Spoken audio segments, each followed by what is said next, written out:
더불어민주당이 권리당원 게시판을 잠정 폐쇄 조치하겠다고 예고하자 반발의 목소리가 쏟아지며 그 후폭풍이 당내 갈등으로 표면화되려는 모양새입니다. 민주당은 앞서 지난 29일 홈페이지에 당원 게시판 운영 잠정 중단 안내 공지를 올렸는데 대선 경선 이후에도 당원 간 분쟁이 잦아들지 않고 있다는 이유를 들어 내달 1일부터 별도 공지가 있을 때까지 폐쇄하겠다고 밝혔습니다. 앞서 대선 경선 중이던 지난 8월에도 당원들 간 법적 갈등으로 번지는 사례가 발생하고 있다면서 민주당은 18일부터 20일까지 이틀간 당원 게시판을 폐쇄한 바 있지만 이번엔 재개 시점을 명확히 밝히지 않은 채 폐쇄했다는 점에서 이전보다 한층 강도 높은 조치로 비춰지고 있는데, 같은 당 대선 후보 지지자끼리 공방을 벌여 어디까지나 내부 문제로 국한될 수 있었던 당시와 달리 최종 후보가 이미 이재명 후보로 확정된 상황에서 불협화음이 계속될 경우 자칫 경쟁 중인 야당 측에 꼬투리 잡힐 빌미를 줄 수 있다는 우려 때문인 것으로 보입니다.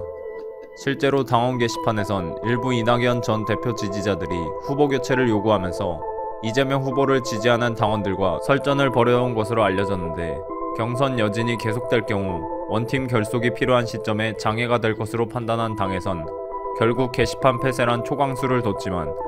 이 전 대표 지지층의 반발은 잦아들지 않고 있는 실정입니다. 당장 게시판 운영 중단 공지가 올라온 뒤 권리당원 게시판에는 민주당이 공산당 되고 있다, 더불어 독재당,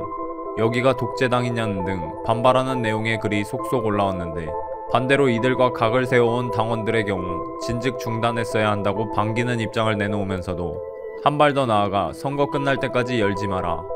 후보를 바꿔야 한다고 주장하는 아이디를 색출해 조치해야 한다는 주장을 펼치며 충돌을 이어가고 있습니다.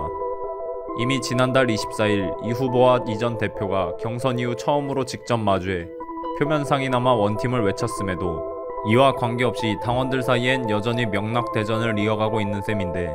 일단 민주당은 실명제 도입 등 운영 기준을 강화한 뒤 당원 게시판을 열겠다는 방침이지만 내부 문제를 풀어나가기보다 일단 반대 의견을 억눌러 두겠다는 이런 임시방편적 조치로 해묵은 갈등을 해소시키기는 어려울 것으로 전망됩니다.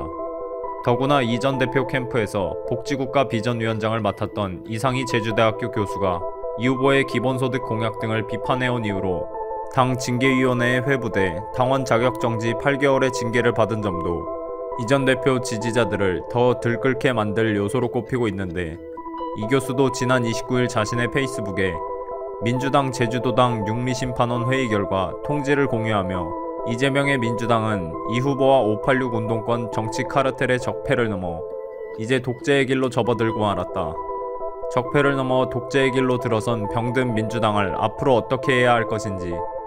그리고 징계 처분에 대해 재심 청구할지 여부 등을 3-4일간 생각해보겠다고 맞대응을 예고했습니다. 여기에 이 전 대표 역시 이 후보가 지난 29일까지 4박 5일 동안 진행한 호남 순회 일정 동안 함께하지 않은 점도 경선 과정에서의 앙금이 여전히 남은 게 아니냐는 의혹을 불식시키지 못하게 만들고 있는데, 이 후보도 이를 의식한 듯 호남 메타버스 일정 중 마지막 장소로 이 전 대표의 고향인 전남 영광을 방문해 영광이 낳은 대한민국 정치 건물 이 전 대표를 제가 잘 모시고 더 유능한 민주당으로 더 새로운 정부로